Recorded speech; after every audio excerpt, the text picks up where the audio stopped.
Did you know that refrigerators don't have to be connected to plumbing to leak water? It's best to prepare for the possibility of a leak before it happens. And to be prepared for that possibility, you first have to know what the possibilities are. So these are some of the most common reasons why a refrigerator may leak water. Regardless of whether or not they're connected to the plumbing in your house, and the preventative maintenance you can do to stop leaks from happening in the first place. If you aren't familiar with any of the terms in this video, be sure to check out part 1 of this series where I go over the basic parts of a residential refrigerator and how they work. If possible, it's best to determine where the leak is coming from and whether the leak is constant or intermittent. For example, if the fridge is only leaking when the water dispenser is being used, that would be an intermittent leak. If the refrigerator isn't leveled properly, it can potentially cause a leak in a couple of different places.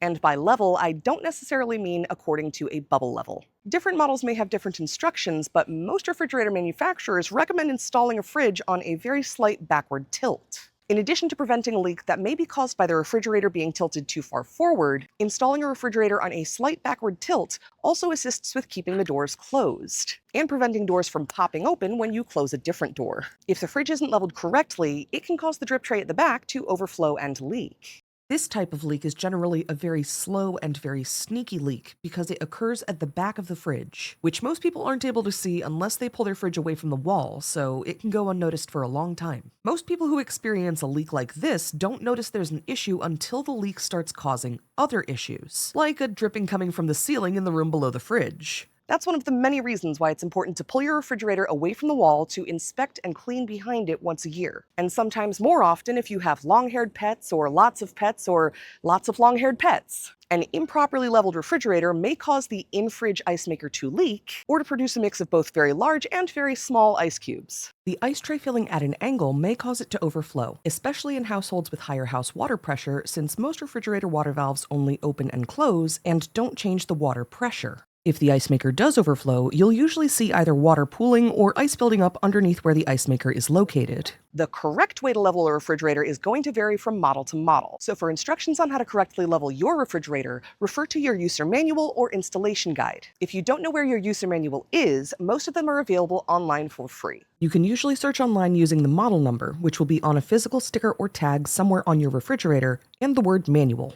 If the refrigerator's defrost drain line is backed up, it can cause the refrigerator to overflow the evaporator drain area and leak into the bottom of the refrigerator or freezer compartment, and sometimes into the bottoms of produce drawers and bins. This type of leak is usually slow and is difficult to see unless the refrigerator is completely empty, because the evaporator drain area is along the back wall of the fridge, behind where all the shelving, bins, and food would be. In most cases with this type of leak, people only realize there's a problem once it's gotten really bad. Some examples of this are when they notice that so much ice has built up in the bottom of their freezer compartment that the bottommost bin is no longer able to be removed because it's literally frozen in place. Or when so much water has leaked into the bottom of the fridge compartment that it starts to leak out the front of the refrigerator and make a puddle on the floor. In some of the luckier cases, people may begin seeing the leaks sooner when water begins pooling in the produce bins, which are usually located underneath where an evaporator drain would overflow from. This is one of the reasons why removing all the food from your refrigerator and cleaning inside once every few months is a good habit to get into. That way, you can inspect for any potential issues while also getting rid of anything potentially fuzzy. If your refrigerator's condenser fan is no longer running, it can cause the drip tray to overflow, making the fridge seemingly leak from the back or underneath. Because the condenser fan plays an integral part in the evaporation of the water that drains into the drip tray, if it isn't functioning, the drip tray may overflow. Refrigerators with this issue that are installed in a more humid environment may leak more, while refrigerators installed in drier climates may leak less. The time you're most likely to notice this kind of leak is during the defrost cycle when the compressor is turned off. Because that's the point at which the refrigerator is actively melting frost off the evaporator and draining the resulting water into the drip tray. If left unresolved for too long, this issue can result in water damage underneath the refrigerator. It can also cause your refrigerator to stop cooling completely, because the main purpose of the condenser fan is to cool down all the hot parts of the refrigerator so they don't overheat and shut down. Keeping up with yearly refrigerator maintenance by pulling the refrigerator away from the wall to clean and inspect the area behind and underneath it can help to identify this type of leak before it becomes a much bigger issue. Let's talk about refrigerator water filters. If your refrigerator is hooked up to the water in your house and has its own water filter, you should replace the water filter once every 6 months, which is what most refrigerator manufacturers recommend. If your ice maker, ice dispenser, water filter area, or water dispenser are leaking, the water filter may be the cause of the issue. Replacing the water filter introduces air into the water line. This can cause the end of the water line, where water is dispensed, whether that's into your ice maker or through the water dispenser, to drip, leak, sputter, or spit water until the air bubbles have been purged from the line. That's why it's important to flush around 3 to 5 gallons of water through your water dispenser, if you have one, every time after either the water filter or any part of the water or ice system is replaced.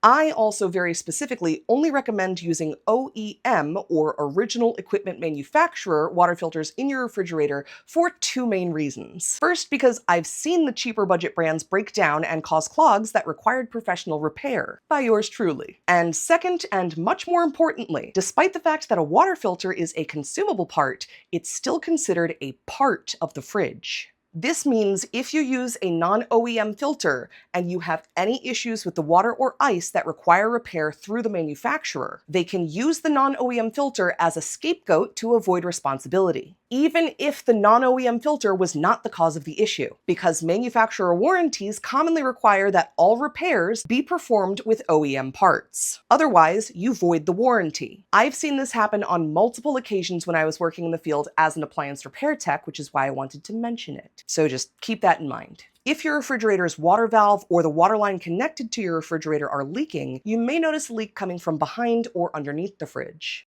This can sometimes be one of the easier leaks to diagnose because it's often as simple as pulling the fridge away from the wall to visually inspect the water line and the water valve, which is usually the part on the fridge that the water line connects directly into, or any signs of leaking. Yet another reason why pulling your refrigerator out once a year to inspect and vacuum behind it is a good practice to get into. If your refrigerator's ice maker is leaking, you may see water or ice beginning to accumulate in the area underneath where the ice maker is located. If your ice maker is inside its own compartment, you may not notice a leak until it's starting to leak out through that compartment. This is why it's a good practice to regularly remove your ice bucket and inspect inside once every few weeks or months. You can also take that opportunity to give the ice bucket a quick clean before putting it back into the ice compartment. If your ice maker is overfilling or overflowing only when it's filling, as opposed to overflowing all the time until you turn the ice maker off, check your refrigerator's user manual to see if there's a way to adjust the fill time on your ice maker. Regarding the ice dispenser on your refrigerator, getting a small splash of water in your glass immediately after pressing the dispenser paddle can be normal so long as that's the only issue you're experiencing. This is usually just an indication that an ice cube fell into the ice chute and got stuck there after the dispenser had already closed. Because that area on the door is not always cold enough to keep ice frozen, it can melt, resulting in a little splash the next time you go to get ice. But if it's more than just a little splash, that's a little different. In the next and final installment of this series, I'll go over how to locate the source of some of the most common leaks on a refrigerator and what you can do to stop them, or whether it's something you should contact an appliance repair tech to resolve.